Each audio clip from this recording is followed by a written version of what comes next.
नमस्कार, मी प्राजक्ता तुम्हा सर्वांचं खूप खूप स्वागत करते आहे आणखी एका नवीन व्हिडिओमध्ये.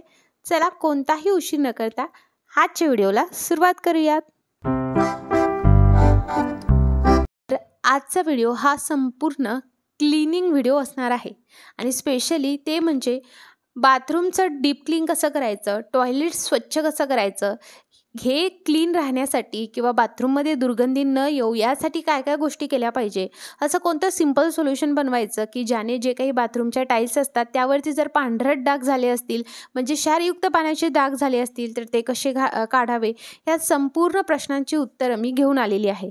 तर सर्वात प्रथम आपल्याला एक सोल्युशन बनवायचं आहे. सो आपण आधी ते सोल्युशन बनवून घेऊया. असं एखादं प्लास्टिकचं कंटेनर घ्यायचं आहे, स्टीलचं घेऊ नका, कारण आपण यामध्ये असे काही इन्ग्रेडियंट्स वापरणार आहोत ज्यामुळे काय होईल की स्टीलच्या याला काळपट असे डाग पडतील. त्यामुळे असं करा की जे किचनमध्ये सुद्धा यूज होत नाही असं कंटेनर घ्या. आता इकडे सगळ्यात पहिले मी वॉशिंग पावडर 1 चमचा टाकला आहे, 2 चमचे बेकिंग सोडा टाकते. इथे तुम्हाला बेकिंग पावडरची डब्बी दिसत असेल पण ते संपलेलं आहे, सो त्यामध्ये मी बेकिंग सोडा आणून फिल केलेला आहे. सो इकडे आपण काय केलेलं आहे, वॉशिंग पावडर आणि बेकिंग सोडा घेतला आहे. तुम्ही अर्धा चमचा बेकिंग पावडरसुद्धा इकडे टाकू शकता. त्यानंतर आपल्याला इकडे टाकायचं आहे हार्पिक. हार्पिकचं प्रमाण ॲसच असं काही नाही आहे आणि जसं आपण यामध्ये ह्या गोष्टी टाकतो हे खूप छान एकमेकांसोबत रिॲक्ट व्हायला सुरुवात होते. बऱ्याचदा काय होतं की आपण टाईल्स वगैरे स्वच्छ करण्यासाठी सुद्धा हार्पिकचाच वापर करतो, पण बऱ्याचदा ते स्वच्छ निघत नाही आणि क्षारयुक्त पाणी शक्यतो आता सगळ्यांकडे आहे आणि सगळ्यांना ही समस्या उद्भवते. बाथरूमच नाही तर जे काही आपण किचन ओट्याचं बेसिन असतं त्याच्या आजूबाजूला ओलसरपणा नेहमी राहतो, सो तिथे सुद्धा असे व्हाईटिश डाग होतात. सो तुम्ही ते स्वच्छ करण्यासाठी सुद्धा या सोल्युशनचा वापर करू शकता. आपण हे सोल्युशन टॉयलेटमध्ये वापरणार नाही आहोत, आपण हे वेगळ्यासाठी वापरणार आहोत. टॉयलेटसाठी काय वापरायचं ते सांगते. तर स्टेप नंबर पहिली, सगळ्यात पहिले आपल्याला टॉयलेट स्वच्छ करण्यासाठी हार्पिकचाच वापर करायचा.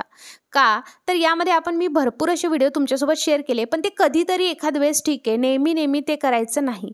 जेव्हाही तुम्ही तुमचं टॉयलेट साफ करता तेव्हा हार्पिकचाच वापर करावा किंवा ज्या कंपनीचा तुम्ही वापरत आहात त्याचाच वापर करावा. कारण आपण बाकीच्या गोष्टी जर त्यामध्ये वापरल्या तर ज्या सेप्टिक टँकमध्ये गुड बॅक्टेरियाज असतात ते किल होण्याचे खूप चान्सेस असतात. सो आपण जे काही सोल्युशन बनवलं होतं ते सोल्युशन जसं की तुम्ही आधी बघितलं ते सगळ्यात प्रथम आपण बेसिनमध्ये टाकलं. ही स्टेप नंबर 2 आहे. बेसिनमध्ये सोल्युशन टाकलं, नंतर हार्पिक आपण टॉयलेटमध्ये टाकलं आणि खाली फरशीला टाकलं. सो त्यांना आपण 2 ते 3 मिनिट रेस्टिंग टाईम दिल्यानंतर आपल्याला बेसिन त्याच याने स्वच्छ करायचं आहे. जे आपण सोल्युशन बनवलं त्याने तुम्ही बेसिन स्वच्छ करू शकता, पण हार्पिकने सुद्धा हे स्वच्छ होईल.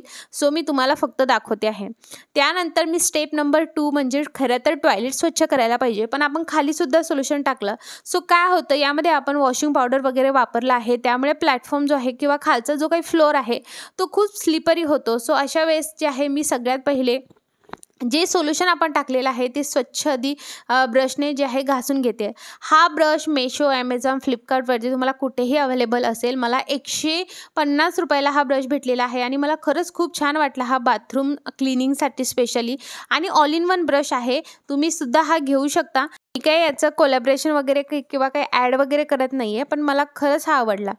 त्यानंतर आपल्याला व्यवस्थितरित्या हे स्वच्छ करायचं. जेव्हाही तुम्ही हा सोल्युशन वापरत आहात, जर तुमच्या टाईल्सवरती खूप असे डाग असतील तर हे सोल्युशन थोडं घट्टसर करावं. आणि यामध्ये जे आपण बाकीचे इन्ग्रेडियंट्स घातले आहेत जसं की वॉशिंग पावडर आहे, त्याचबरोबर बेकिंग सोडा घेतलेला आहे आणि हार्पिक घेतलं आहे. सो याची एक चांगली पेस्ट तयार झाली पाहिजे आणि ती पेस्ट त्याच्यावरती ठेवावी. सो आता इकडे सगळ्यात मेन म्हणजे ज्या पद्धतीने तुम्ही टॉयलेट स्वच्छ करत आहात किंवा घासता ब्रशचा वापर तसंच तुम्हाला करायचं आहे. सगळ्यात मेन गोष्ट काय होतं की आपण जेव्हा हे टॉयलेट कधीही डीप क्लीन करतो तर तेव्हा कधीही सगळ्या गोष्टी तिथल्या साफ झाल्या पाहिजे. म्हणजे कसं की एखाद वेळेस आपण कधी रोज ही टॉयलेट जे आहे ते धुत असतो. जर घरी खूप माणसं असतील तर ते धुतल्याच गेलं पाहिजे, नाहीतर दुर्गंधी येते आणि कारण त्याचा वापर जेवढा असतो तेवढं ते क्लीन असणंही गरजेचं असतं. मग अशा वेळेस तुम्ही रोज फक्त टॉयलेट आणि खालचा फ्लोअर क्लीन केला तरी चालू शकतं, पण तुमच्या आठवड्यामधला एक दिवस तुम्ही नक्की दिला पाहिजे की जिथे पूर्ण तुमचं जे काही टॉयलेट बाथरूम आहे ते डीप क्लीन केलं गेलं पाहिजे. मग डीप क्लीनमध्ये बाथरूम क्लिनिंग येतं, त्याच्या फ्लोअर टाईल्स सगळ्या क्लीन होणं येतात, कमोड क्लीन क्लीन होणं येतं, इंडियन टॉयलेट असेल इंडियन टॉयलेट क्लीन होणं येतं, त्याचबरोबर बेसिन क्लीन होणं येतं आणि बाकीच्या संपूर्ण गोष्टी येतात. आता ज्या गोष्टी आपण स्वच्छ करण्यासाठी ह्या ब्रशचा वापर करतो, हे ब्रशसुद्धा तेवढे साफ असणं गरजेचे आहेत. बऱ्याचदा काय होतं की आपण काय करतो की याचा वापर करतो पण हे एवढं डीप क्लीन करत नाही. मग त्याच्यामध्ये काय करू शकता तुम्ही, असं एखादी जुनी घासणी ठेवायची आहे, त्यामध्ये थोडंसं मी वॉशिंग पावडर घेतले, तुम्ही एखादा माइल्ड शॅम्पू घेऊ शकता किंवा साबण घेऊ शकता आणि जे काही आपण हँड वॉश असेल, फेस वॉश असेल, ते जे बॉटल्स ठेवलेले असतात बाथरूममध्ये, मध्ये सुद्धा त्याच्यावरती सुद्धा कधीतरी 15 दिवसातून किंवा 1 महिन्यातून असा हात फिरवावा, कारण यासुद्धा चिकट झालेल्या असतात. सो असं केल्याने काय होतं, तुमचं बाथरूम एकदा स्वच्छसुद्धा दिसतं, तुम्हाला जास्त टाइम काढायची गरज पडत नाही. तुम्ही बघू शकता सगळं स्वच्छ झालेलं आहे. त्याचबरोबर जर तुम्ही कमोड वापरता तर आपलं फ्लश टँकसुद्धा व्यवस्थित क्लीन असणं गरजेचं आहे. आतून कसं क्लीन करायचं यावरती आपण ऑलरेडी व्हिडिओ बनवलेला आहे. बाहेरून कसं क्लीन करायचं यावरती जे आहे तुम्ही कोणतंही सोल्युशन घेऊन किंवा वॉशिंग पावडर, साबणाचा वापर, डिशवॉश लिक्विडचा वापर करून तुम्ही स्वच्छ करू शकता. आता सगळं स्वच्छ झाल्यानंतर माझं सगळ्यात शेवटी स्टेप असते ती म्हणजे सरळ सिंपल वॉशिंग पावडर घेणे. बऱ्याचदा जेव्हा सगळेजण अंघोळ केल्यानंतर तुम्ही खालचा फ्लोअर बघता तर हात तेलकट झालेला असतो आणि अशा वेळेस तो खूप स्लिपरी असतो. सो ते टाळण्यासाठी रोज तुम्ही वॉशिंग पावडरने किंवा एखादं लिक्विड बनवू शकता, त्याने तुमचा खालचा फ्लोअर साफ करू शकता. हार्पिकचाही वापर करू शकता, बट मला हार्पिकपेक्षा वॉशिंग पावडर इथे खूप बेस्ट वाटतं, कारण त्याने काय होतं, डागसुद्धा निघून जातात, चिकटपणासुद्धा नाहीसा होतो. आणि सेम पद्धतीने मी जे तुम्हाला आधी सोल्युशन सांगितलं त्या सोल्युशनने आपण सध्या घासून घेतलं आहे, पण जे काही कानेकोपरे आहेत ते मी क्लीन करण्यासाठी वॉशिंग पावडरचा वापर करत आहे. असं काय नाही की तुम्ही ते सोल्युशन करू शकता, पण ते छोटंच मी कमीच बनवलं होतं, सो ते संपलं होतं म्हणून मी इकडे आता वॉशिंग पावडरचा वापर करत आहे. तुम्ही पुन्हा ते सोल्युशन बनवू शकता आणि अशा पद्धतीने जर तुम्ही साफ केलं तर तुमच्या टाईल्सवरती जे काही क्षारयुक्त पाण्याचे डाग आहेत ते होणार नाही. आता जे काही बाथरूममधले टॅब आहेत ते सुद्धा स्वच्छ केले गेले पाहिजे. ते कसे स्वच्छ करायचे हे मी वारंवार तुम्हाला सांगत असते, त्यामुळे या व्हिडिओमध्ये सांगणार नाही. आणि अशा पद्धतीने अंघोळीच्या आधी तुम्ही तुमचं बाथरूम, टॉयलेट वगैरे सगळं क्लीन केलं पाहिजे आणि नंतर आवर्जून हेड बाथ घेतलाच गेला पाहिजे. सो अशा पद्धतीने तुम्ही जर मेंटेन केलं तर बिलकुल यामधनं दुर्गंधी येत नाही. जर इन केस दुर्गंधी येत असेल तर मग अशा वेळेस काय करावं, तर बाहेर मार्केटमध्ये भरपूर असे जे आहेत पाउचेस मिळतात, तुम्ही त्याचा वापर करू शकता किंवा मी तुमच्यासोबत नेहमी शेअर करत असते की तुम्ही काय करू शकता. आता पावसाळा आहे तर मग लिंबू, त्यावरती लवंग लावून आणि मीठ ठेवून ते सुद्धा तुम्ही ठेवू शकता, जे तुम्हाला सोयीचं वाटतं ते करू शकता.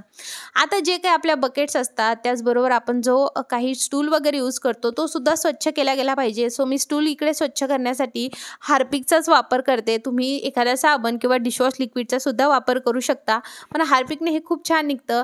मी बकेट जे आहे ते एकदा संपूर्ण घरात जेवढा बकेट यूज होता त्या एका दिवशी स्वच्छ करत असते, त्यामुळे मी आज हे स्वच्छ केलेलं नाही आहे. सो आज फक्त मी जे आहे हा स्टूल वगैरे स्वच्छ केलेला आहे.